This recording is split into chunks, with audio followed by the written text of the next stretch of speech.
It is Thursday, December 4th, 2025, and I'm Bonita with the Westchester Chronicle.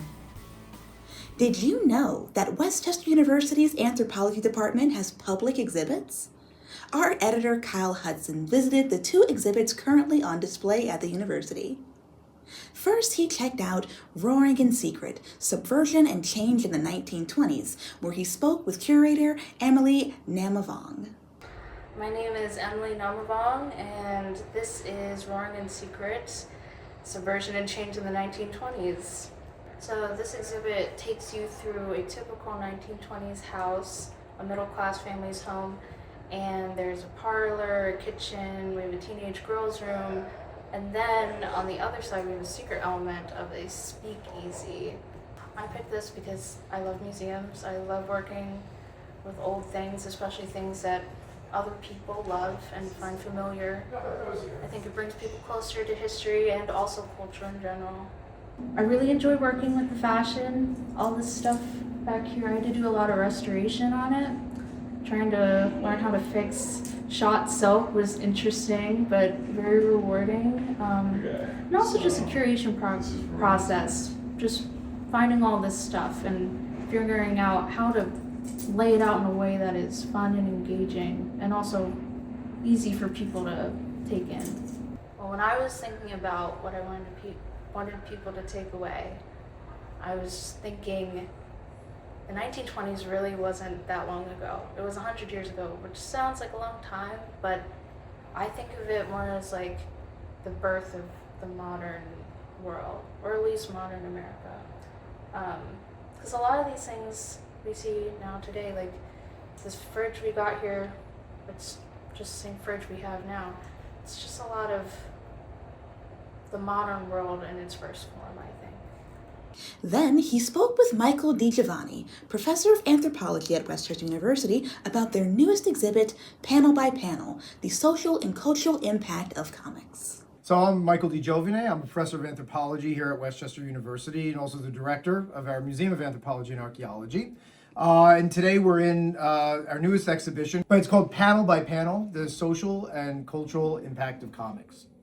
You know, when we were thinking about this exhibition, we came into contact with a couple of different collectors and collections, something like almost 40,000 comics. And so how to make sense of all those comics that are at least about 100 years old, we came up with this idea that, you know, what we really wanted to show is that comics are not just like kid stuff, even though a lot of times people think that's the case. You think of the Sunday funnies or the, you know, some Saturday morning cartoons, but rather they are really both reflective of a culture of the time period, but also they play with and negotiate a lot of these cultural norms of the time period. And so that's what our students, who are museum studies students here at Westchester, and they come from like history and anthropology and sociology, and art and design, that was the kind of things that guided them as they were thinking about how to create a narrative, a big idea for this exhibit.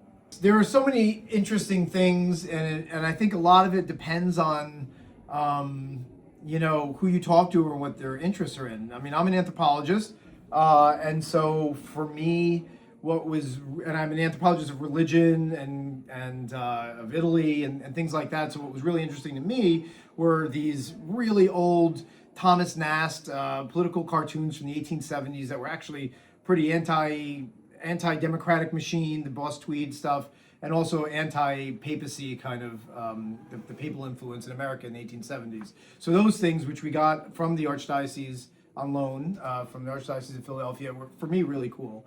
For others, I mean, some of these really rare pieces, like a number of Steve Ditko originals. So Steve Ditko is, you know, the creator of Spider-Man and Venom, and so we have some of those on display.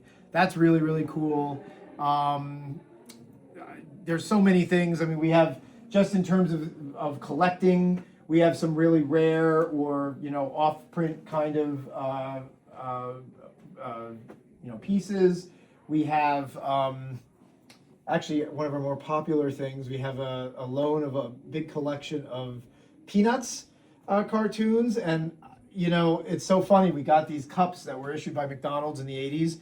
And when I saw them, I said, oh my God, I had that at my grandparents' house in the 80s. And I've taken a lot of school groups to see another exhibition in the museum, and we kind of stopped in as the students were putting them up. And almost every parent was like, I had those too. So it's something really that, depending on what it is, it connects with people, and that's really, I think, the importance of comics.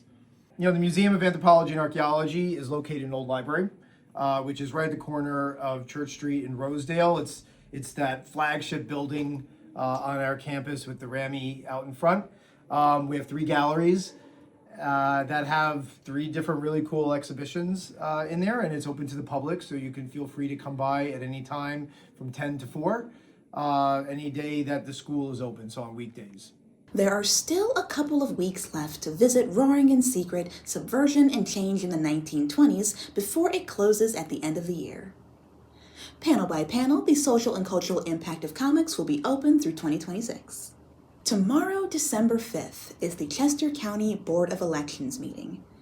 The election board is made up of the 3 county commissioners, and they will take a vote to certify the 2025 election. Both the primary and general elections were marked with major mistakes.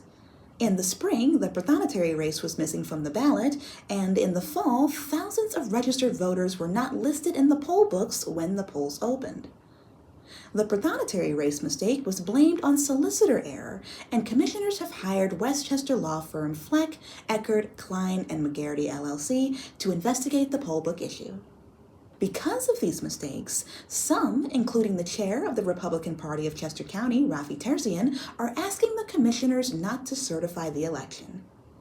However, both Commissioners Maxwell and Moskowitz are expected to vote for the certification. The meeting will take place at 10 a.m. on Friday, December 5th, located at the County Commissioner Chambers at 313 West Market Street on the 6th floor. If you want to watch the meeting online, the commissioners live stream their meetings and allow for online participation. You can find the link in the description below. It's that time of year again. The Westchester Christmas Parade will be back in town tomorrow, so bring your family, friends, gloves, and cocoa because Santa Claus is coming to town. Starting at 6:30 tomorrow, Friday, December 5th, Westchester's annual tree lighting ceremony will ring in the holiday season at the historic courthouse in the center of town. And then at 7 o'clock, your favorite performers, floats, and marching bands will return for another year of holiday cheer. Gay Street and Market Street will be shut down from New Street to Walnut Street starting at 3:50 p.m., so make sure you plan your trip accordingly and get parking where you can and walk if you are able. Be safe, be joyful, and have a very Merry Christmas Parade. As always, we want to thank you for your time, and we hope to see you soon. You can find the next issue of our paper coming out on Monday, December 8th. Until then, I'm Bonita with the Westchester Chronicle.